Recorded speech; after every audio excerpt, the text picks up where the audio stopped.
भावानं बागी 4 हा जो पिक्चर आहे की नाही, हा चित्रपट नेमका का बनवलाय, कशासाठी बनवलाय याचा उद्देश स्पष्ट होत नाही. 3 तास झाले तरी, म्हणजे जवळजवळ 2.5 तास झाले तरी. आता सांगायचं झालं, स्टोरीबद्दल जर सांगायचं झालं, यातला आपला रॉनी जो आहे त्याचा ॲक्सिडेंट होतो. ॲक्सिडेंट झाल्यानंतर त्याचं काय आहे, हॅल्युसिनेशन व्हायला लागतं, म्हणजे त्याला भ्रम व्हायला लागतात, अल्झायमर असल्यासारखं. गोष्टी त्याला मध्ये सगळ्या विसरून जातो. फक्त त्याची एक गर्लफ्रेंड असते, ती फक्त त्याला अधनंमधनं आठवत असते, आणि ती पण खरी आहे की नाही हे काही कळत नसतं त्याला, पण त्याचा विश्वास असतो की असणार आहे. बाकी हे एवढंच आहे. यातलं सगळ्यात चांगलं कॅरेक्टर कुठलं लिहिलं असेल तर ते म्हणजे उपेंद्र लिमयेसर यांचंच, दुसरं काही नाही आहे. संजय दत्त एवढा चांगला हरामी जबरदस्त असा विलन, वेस्टेड, आणि तो सचदेवा वेस्टेड.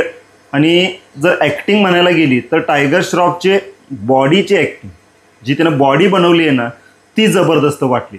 बाकी त्याला बागी 1 बागी 4 पर्यंत फक्त शर्ट जास्तीत जास्त वेळा काढणं आणि बॉडी चांगली बनवणं आणि अजून किती चांगल्या उड्या मारता येतात हे चांगलं. त्यानं मेहनत घेतली आहे, त्याला जेवढ्या उड्या मारायला लावल्यात तेवढ्या त्यानं मारल्यात. बाकी काय, पोरगत चुकीच्या माणसाच्या हातात आहे, त्यामुळं काय करायचं. जरा आसपासची त्यानं माणसं, डायरेक्टर हे सगळे बदलायला पाहिजे. लेखक, दिग्दर्शक आणि पिक्चर जरा चांगले सिलेक्ट करायला पाहिजे. सगळ्यात महत्त्वाचं हे, इथं याच्यामध्ये जो विलन आहे ना, तो विलन एवढा वाईट का आहे याचंच कारण आपल्याला तिथं कळतच नाही पिक्चरमध्ये. फक्त इथं नायक खलनायकाची भांडणं दाखवायची आहेत म्हणून, आणि सूट कुठल्याही गोष्टीवरनं मारामारी दाखवायची तिथं, हे थोडं जरा जास्तच वाटते. हां, आपल्याला म्हणजे असे व्हायलंट पिक्चर ज्यांना आवडत असतील ना, तर त्यामागे एक पर्टिक्युलर रिझन असलं पाहिजे. एवढा माणूस का व्हायलंट झाला आहे तेवढंच असं रिझन दाखवायला पाहिजे.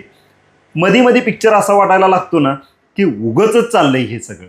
हां, ॲक्शन सीन ठीकठाक आहेत, चांगले आहेत, कारण उड्या मारण्यात तो पटाईत आहे टायगर श्रॉफ, त्याबद्दल काय वाद नाही आहे.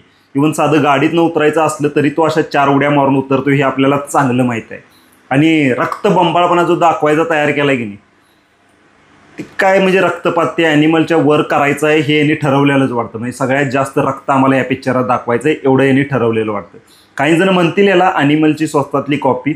आता तसं कम्पेअर करून काय करायचं ते, हां, पण लोक कम्पेअर करणार का, कारण ह्यांचंच जर उद्दिष्ट होतं की ॲनिमलपेक्षा जास्त आम्हाला रक्त दाखवायचं ह्याच्यामध्ये, तर लोक पण कम्पेअर करणारच. आणि काही लोक तर म्हणायला लागलेत एकदम ॲनिमलची मिशोवरची कॉपी म्हणून.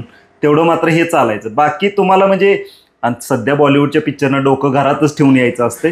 फक्त तुम्हाला टायगर श्रॉफचे तुम्ही लय मोठे फॅन असाल तर तुम्ही जाऊन थिएटरमध्ये बघू शकताय, त्याच्या उड्या मारणं, ॲक्शन वगैरे ठीकठाक, एवढंच.